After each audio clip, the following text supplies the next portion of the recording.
The Blue Jays of 2017 are going out with a whimper. In the finale of their second-last homestand of the regular season, the Jays, as has been more common than not, couldn't generate much offense and lost 2-1 to the Baltimore Orioles on Wednesday night. The Jays were looking to win 5 in a row at home for the second time this year. Instead, they were stymied by Baltimore starter Kevin Gausman before an announced crowd of 31,714 at the Rogers Center. Toronto, its playoff aspirations long gone, entered the game last in the American League in runs scored with 619. Wasted was a strong start by Marcus Stroman, 11-8, who struck out 7 in 6 innings, scattering 6 hits and walking 3. Had Stroman won for the 12th time this season, it would have marked a career high. The Orioles took a quick and dirty 2-0 lead in the top of the first inning. Tim Beckham led off and hit a sharp grounder at third baseman Josh Donaldson. The latter didn't have trouble fielding the ball, but his throw to Justin Smoke was high and wide, drawing Smoke off the bag. Donaldson was charged with his team-high 13th error of the season and Beckham was safe.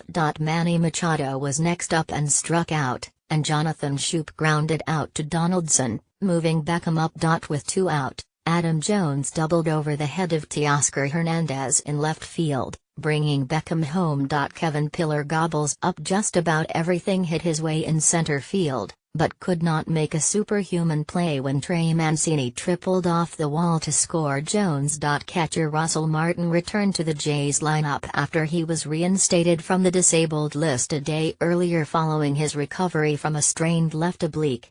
Martin received a hearty round of applause for his first at-bat, in the second inning, but wound up being a non-factor at the plate, going 0 for 3. Gausman, 11-10, pitched 7 innings, giving up 6 hits and a walk and striking out 6.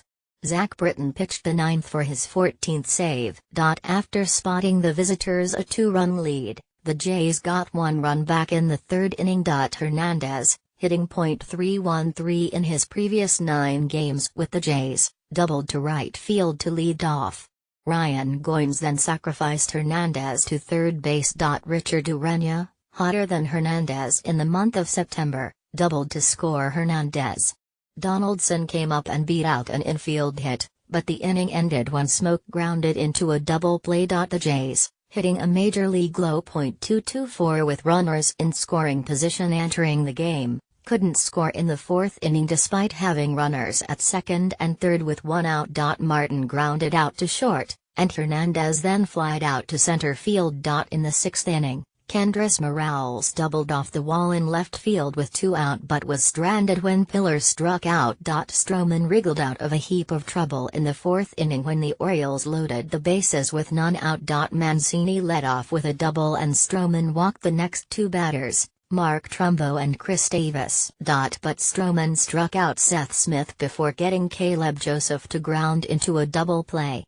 As he walked off the field, Stroman emphatically pumped his fist and let out a joyful scream. Around the diamond. Jays' penultimate trip of the season, a 4-game series in Minnesota starting Thursday, will feature a battle with a Twins club holding down the second wildcard spot in the American League. "I tip my hat over there to what they are doing," Jays manager John Gibbons said. "Great job. They have some pop in that lineup. It's a different-looking team. They have some athletes, they can all run pretty good for the most part. I have been impressed.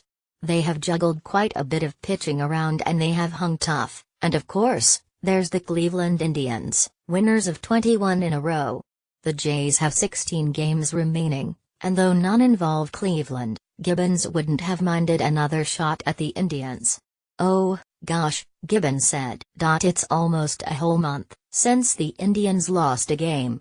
Might be a good time to play them though because the law of averages say, pretty good, though," Gibbons said. Steve Pearce, out since last Friday with lower back stiffness, is getting better but did not say when Pearce might return to the lineup.